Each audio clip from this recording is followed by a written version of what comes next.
जय हिंद। आज वीडियो के माध्यम से हम लोग रेलवे सामान्य ज्ञान, ये राधिका मैम के ये प्यारा सा बुक जो हाल फिलहाल में अभी लंच हुआ है, इस बुक को हम लोग स्टडी करने वाले हैं। इस बुक में जीव विज्ञान का पहला चैप्टर को हम लोग स्टडी करने वाले हैं। इस बुक में जो है ये 2018 से लेकर अब तक रेलवे में जो क्वेश्चन पूछा गया था उनका प्रीवियस ईयर क्वेश्चन और शॉर्ट आंसर भी इसमें दिया हुआ है, तो उनको भी देखते हुए चलेंगे। इसमें जो है ये 4500 प्लस क्वेश्चन दिया हुआ है और TCS प्रीवियस ईयर क्वेश्चन सहित ये रेलवे के सभी एग्ज़ामों के लिए ये बुक काफ़ी बेस्ट है। अब चाहे LP technician, RRB JE, group D, NTPC, stage 1, stage 2, RPF SI constable और अदर भी कोई भी एग्ज़ाम का आप तैयारी कर रहे हैं उनके लिए ये सामान्य विज्ञान के लिए ये बहुत ही इम्पोर्टेंट ये बुक है। तो आप चाहे जो भी एग्ज़ाम का तैयारी कर रहे हैं उससे रिलेटिव आप इस बुक को पढ़ सकते हैं। इस बुक का फुल रिव्यू मैं अपने एक चैनल पर अपलोड कर चुका हूं। अगर उसका वीडियो अभी तक नहीं देखे हैं तो उनका लिंक डिस्क्रिप्शन बॉक्स में मिल जाएगा, वहां जाके देख सकते हैं। इस बुक का पूरा डिटेल से मैं रिव्यू किया हूँ। अगर आप इसको खरीदने से पहले इस बुक को ज़रूर देख लीजिएगा। तो आइए हम लोग इसको शुरू करते हैं। पहला जो चैप्टर है इसका जीव विज्ञान की उनकी शाखाएं हैं, उससे रिलेटिव क्वेश्चन जितने भी इसमें प्रीवियस ईयर और इम्पोर्टेंट क्वेश्चन हैं सभी को हम लोग कवर करेंगे।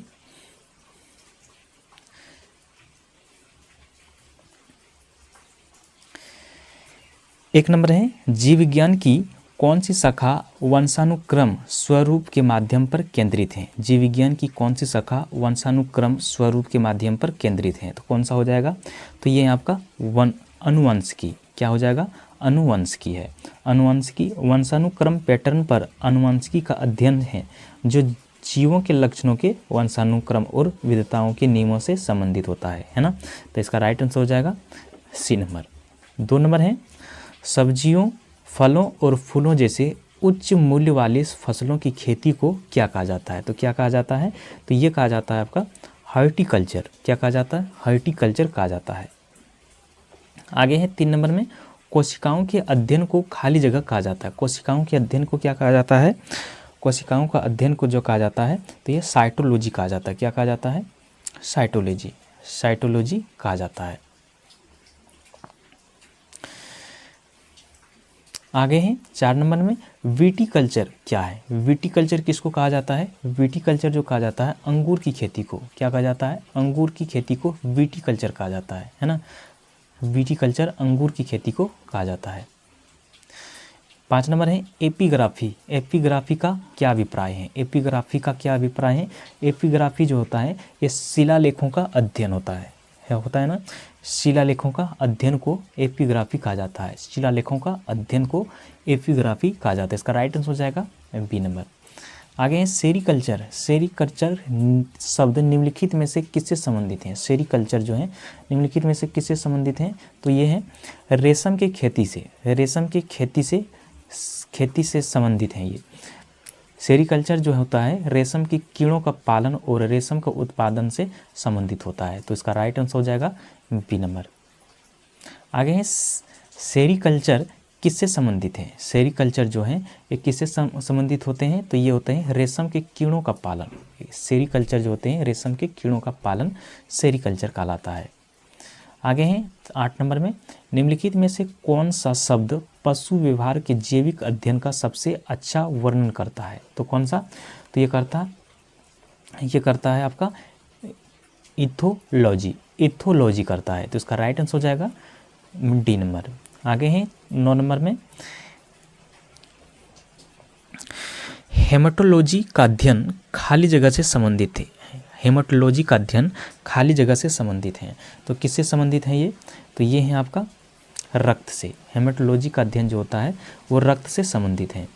हेमेटोलॉजी जो होता है रक्त बनाने वाले अंगों और रक्त विकारों का अध्ययन कराता है। तो इसका राइट आंसर हो जाएगा B नंबर। 10 नंबर है मॉर्फोलॉजी क्या है? मॉर्फोलॉजी क्या होता है? तो मॉर्फोलॉजी जो होता है ये जीवों की आकृति, उसकी रचना और विशिष्ट संरचनात्मक गुणों का अध्ययन होता है। जीवों की आकृति, उसकी रचना और विशिष्ट संरचनात्मक गुणों का अध्ययन होता है। आगे हैं 11 नंबर में, निम्नलिखित में से किसमें मनुष्य जाति का अध्ययन होता है। इनमें से किसमें मनुष्य की जाति का अध्ययन होता है। तो किसमें होता है, तो ये होता है आपका एंथ्रोपोलॉजी में। एंथ्रोपोलॉजी में मनुष्य जाति का अध्ययन किया जाता है, एंथ्रोपोलॉजी में। तो इसका राइट आंसर हो जाएगा कौन सा, सी नंबर। आगे हैं, जंतु विज्ञान की किस शाखा का मानव जाति के समाज शास्त्र के अध्ययन से गहरा संबंध है। तो कौन सा होता है, तो किससे, तो ये होता है एंथ्रोपोलॉजी से। एंथ्रोपोलॉजी से गहरा संबंध होता है। इसका राइट आंसर हो जाएगा डी नंबर। आगे है, निषेचन, विकास, विभाजन और विभिन्नताओं के अध्ययन को किस नाम से जाना जाता है। निषेचन, विकास, विभाजन और विभिन्नताओं के अध्ययन को किस नाम से जाना जाता है। किस नाम से जाना जाता है ये, तो ये जाना जाता है भ्रूण विज्ञान के नाम से ये जाना जाता है। आगे हैं, पौधों में बीमारियों का अध्ययन और यह तरीका जिससे पौधे विरोध करते हैं या संक्रमण से सामना करते हैं कहलाते हैं, क्या कहलाते हैं, तो ये कहलाते हैं आपका, तो ये कहलाते हैं फाइटोपैथोलॉजी। क्या कहलाता है, फाइटोपैथोलॉजी कहलाता है, फाइटोपैथोलॉजी। आगे हैं 15 नंबर में, जीवित चीज़ों पर मृदा के प्रभाव का अध्ययन मृदा विज्ञान की किस शाखा के अंतर्गत किया जाता है। तो किस शाखा के अंतर्गत किया जाता है ये, तो ये किया जाता है आपका एडाफोलॉजी के अंतर्गत किया जाता है। इसका राइट आंसर हो जाएगा बी नंबर।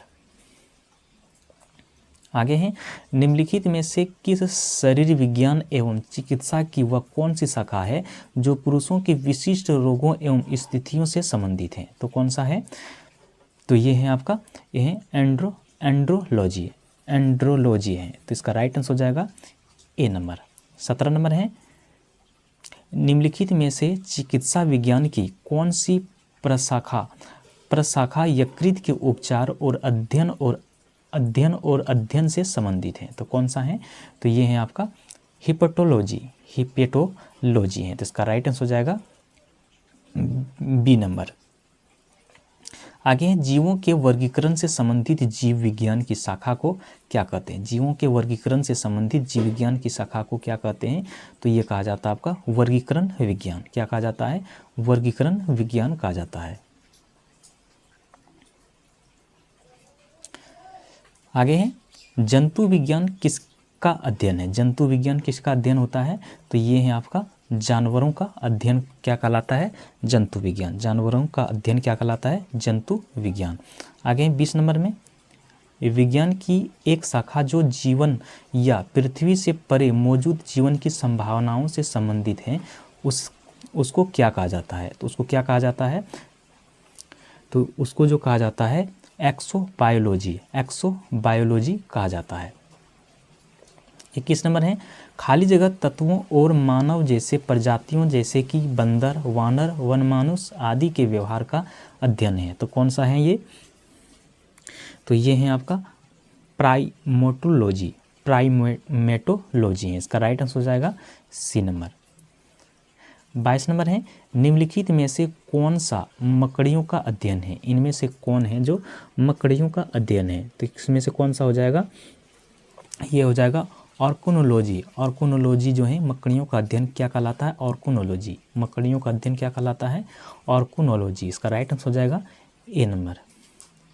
23 नंबर है, सायरोलॉजी खाली जगह का अध्ययन है। सायरोलॉजी खाली जगह का अध्ययन है, तो किसका अध्ययन है ये, तो ये जो है ये छिपकली का, सायरोलॉजी जो है ये छिपकली का अध्ययन है। आगे हैं, खाली जगह लिखित दस्तावेज हैं जो एक मानव विज्ञानी संस्कृति का चित्रण दर्शाते अनुसंधान से तैयार करता है। तो कौन सा है ये, तो ये जो है ये एथनोग्राफी है। एथनोग्राफी क्या हो जाएगा इसका, एथनोग्राफी। इसका राइट आंसर हो जाएगा ए नंबर। 25 नंबर है, प्राचीन काल के जानवरों, पौधों एवं अन्य जीवों के संरक्षित अवशेषों या चिन्हों के अध्ययन का विज्ञान कहलाता है। क्या कहलाता है ये, कौन सा विज्ञान कहलाता है ये, तो ये कहलाता है जीवाश्म विज्ञान। क्या कहलाता है, जीवाश्म विज्ञान। इसका और इसका नाम क्या होता है? पॉलीऑटोलॉजी। इसका नाम होता है पॉलीऑटोलॉजी। इसका राइट आंसर हो जाएगा सी नंबर। आगे हैं 26 नंबर में, जीवाश्मों के अध्ययन को क्या कहा जाता है? जीवाश्मों के अध्ययन को क्या कहा जाता है? तो ये कहा जाता है जीवाश्म विज्ञान। जीवाश्मों के अध्ययन को जीवाश्म विज्ञान कहा जाता है। आगे हैं पॉलीऑटोलॉजी खाली जगह के अध्ययन से संबंधित है। पॉलीऑटोलॉजी किससे संबंधित है? किसके अध्ययन से संबंधित है? ये जीवाश्मों का अध्ययन पॉलीऑटोलॉजी कहलाता है ना। तो इसका राइट आंसर हो जाएगा बी नंबर। आगे हैं पादप विज्ञान में किसका अध्ययन किया जाता है? पादप विज्ञान में किसका अध्ययन किया जाता है? पादप विज्ञान में किसका अध्ययन किया जाता है? तो पादप विज्ञान में पौधों का अध्ययन किया जाता है। पादप विज्ञान में पादपों का यानी पौधों का अध्ययन किया जाता है। आगे हैं 29 नंबर में, ऑर्गेनोलॉजी किस बीमारी के उपचार से जुड़ा है? ऑर्गेनोलॉजी किस बीमारी के उपचार से जुड़ा है? तो किस बीमारी के उपचार से जुड़ा है? तो ये कैंसर के बीमारी से के उपचार से जुड़ा है। 30 नंबर है, कवक विज्ञान क्या है? कवक विज्ञान जो है ये क्या है? कवक विज्ञान क्या है? तो ये है कुकुरमुत्ता का अध्ययन। कुकुरमुत्ता का अध्ययन क्या कहलाता है? कवक विज्ञान, है ना। आगे है माइकोलॉजी खाली जगह के अध्ययन से संबंधित है। माइकोलॉजी खाली जगह के अध्ययन से संबंधित है। तो किससे संबंधित है ये? तो ये है आपका कवक का अध्ययन माइकोलॉजी भी कहा जाता है। आगे है ओनेरियोलॉजी किसका अध्ययन है? ओनेरियोलॉजी किसका अध्ययन है? तो ये किसका अध्ययन है? तो ये है आपका सपनों का अध्ययन जो होता है, सपने का अध्ययन जो होता है ओनेरियोलॉजी कहलाता है। आगे है टॉक्सिकोलॉजी किसका अध्ययन है? टॉक्सिकोलॉजी किसका अध्ययन है? तो ये जो है ये जहर का अध्ययन है। जहर का अध्ययन होता है। टॉक्सिकोलॉजी जहरों का अध्ययन होता है। टैक्सोनॉमी किसका मूल रूप से खाली जगह से संबंधित है? टैक्सोनॉमी मूल रूप से खाली जगह से संबंधित है। तो किससे संबंधित है ये? तो ये जो है जैव विविधता से संबंधित है। किससे? जैव विविधता से संबंधित है। 35 नंबर है, बायोसिस्टमैटिक्स का उपदेश क्या है? बायोसिस्टमैटिक्स का उपदेश क्या है? बायोसिस्टमैटिक का उपदेश जो है ये है अध्ययन के सभी क्षेत्रों से विभिन्न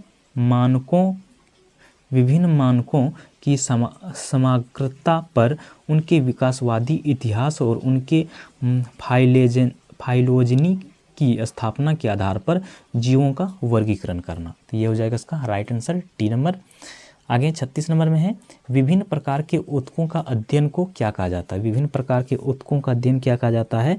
तो ये कहा जाता है आपका ऊतक विज्ञान। ऊतकों का अध्ययन को क्या कहा जाता है? ऊतक विज्ञान कहा जाता है। अब हम लोग चैप्टर नंबर 2 जैविक अणु को स्टडी करेंगे।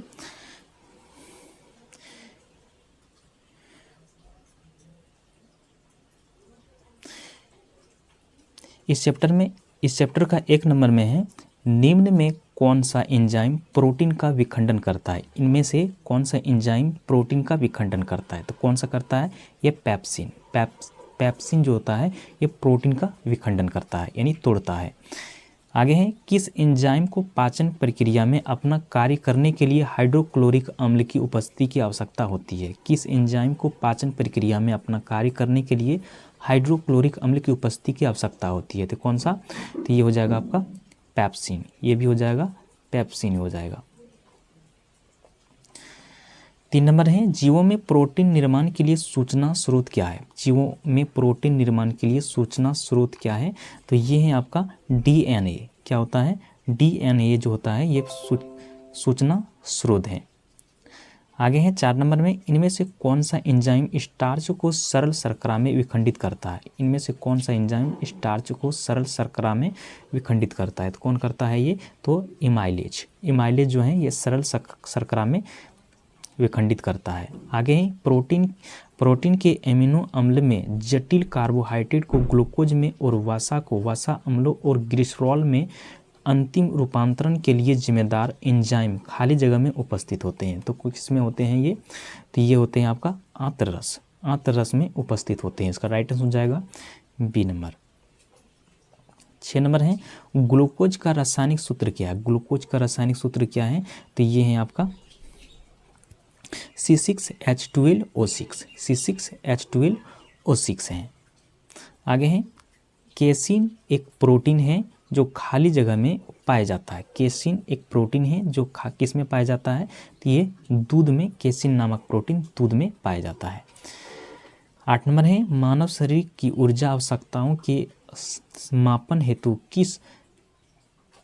किस मापन इकाई का प्रयोग किया जाता है? किस मापन इकाई का प्रयोग किया जाता है? तो ये किया जाता है, ये कैलोरी का उपयोग किया जाता है। किसका? कैलोरी का उपयोग किया जाता है। आगे है निम्नलिखित में से कौन सा एक जैविक उत्प्रेरक है? इनमें से कौन जैविक उत्प्रेरक है? तो ये आपका एंजाइम जो है ये जैविक उत्प्रेरक है। एंजाइम एक प्रकार का क्या है? ये जैविक उत्प्रेरक है जो जैव रासायनिक अभिक्रियाओं की दर को बढ़ा देता है। आगे है फलों में मीठेपन के लिए कौन सा शर्करा उत्तरदायी है? मीठेपन के लिए कौन सा शर्करा उत्तरदायी है?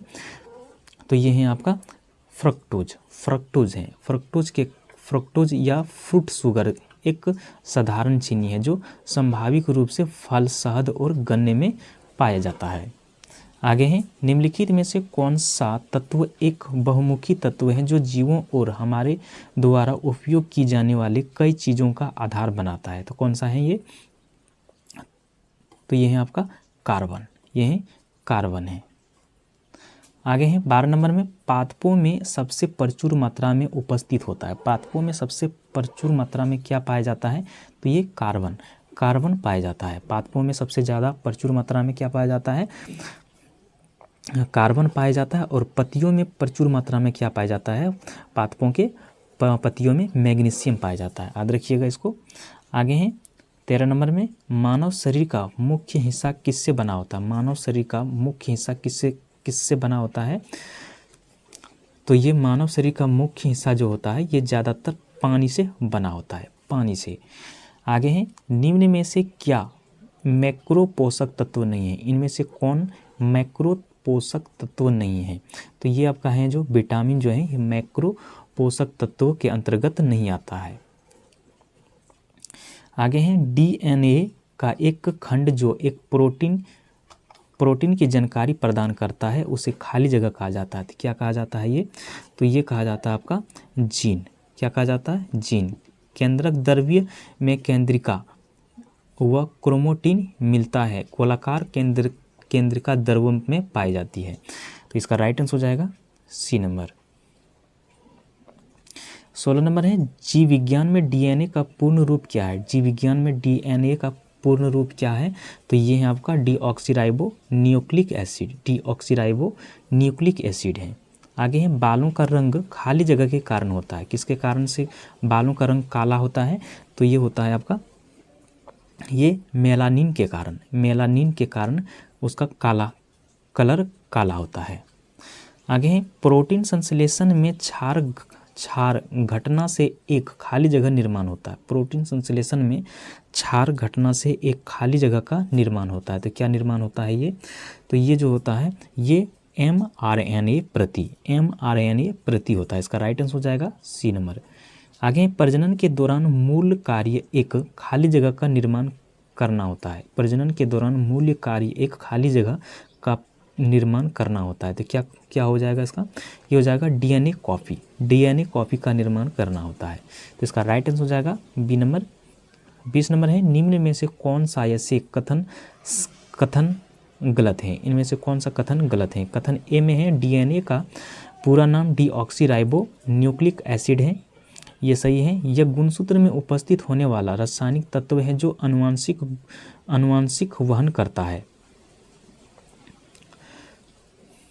और सी नंबर में जो है तो ये है DNA एक पॉलीन्यूक्लियोटाइड है।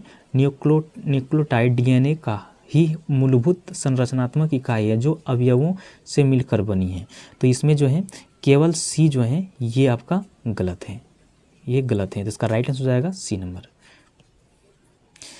21 नंबर है एंजाइम मूलतः खाली जगह होते हैं। एंजाइम मूलतः खाली जगह होते हैं, तो क्या होते हैं? ये प्रोटीन। एंजाइम जो होते हैं एक प्रकार का प्रोटीन होते हैं।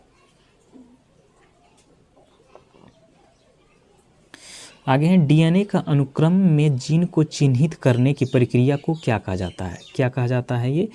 तो ये कहा जाता है ये एनोटेशन कहा जाता है। इसका राइट आंसर हो जाएगा सी नंबर।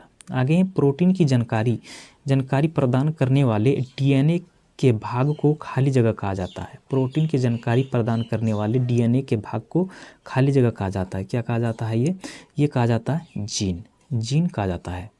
आगे हैं 24 नंबर में खाली जगह डीएनए का एक हिस्सा है जो एक प्रोटीन के लिए जानकारी प्रदान करता है, तो कौन सा है ये? तो ये है वंश है।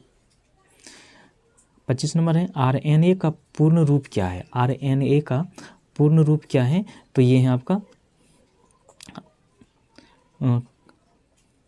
RIBO nucleic acid.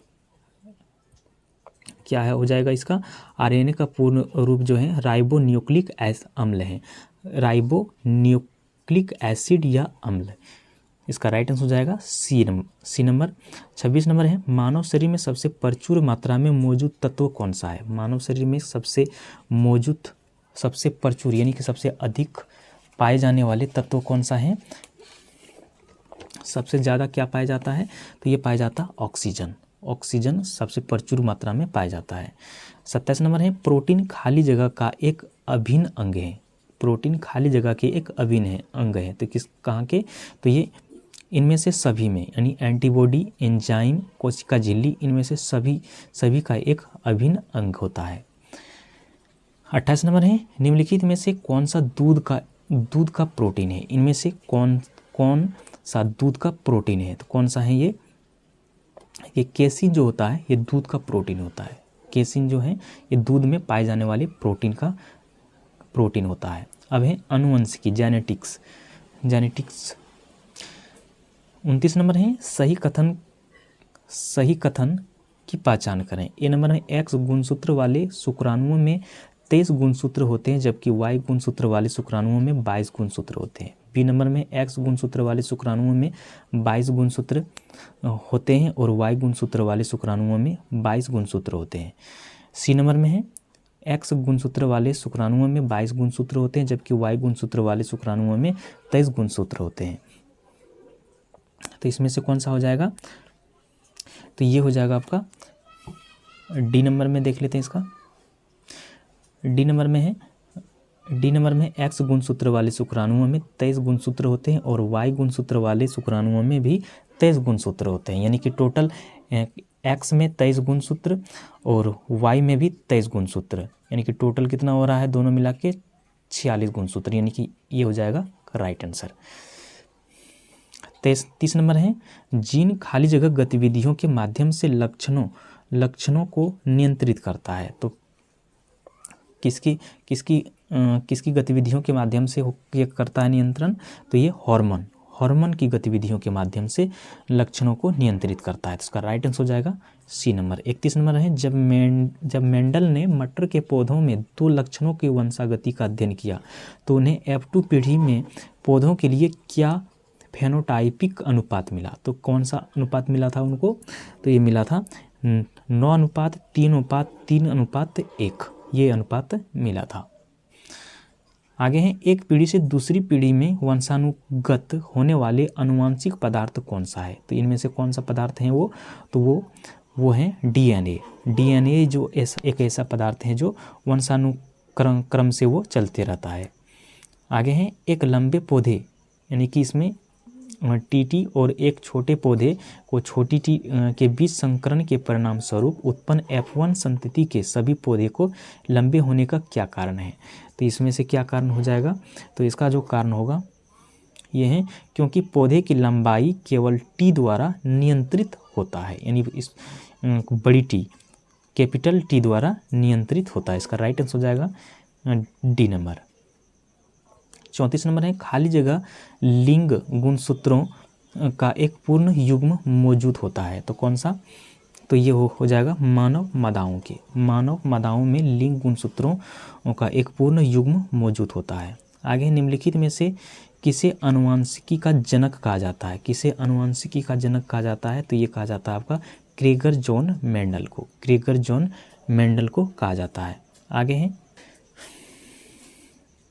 तो यहाँ पर पीडीएफ बनाने में थोड़ा सा मिस्टेक हो गया है कि ये क्वेश्चन इसका सिस्टमेटिक ढंग से थोड़ा कट गया है, ठीक है। तो मैं इसका बाकी जो था वो नेक्स्ट वीडियो में अपलोड कर दूंगा।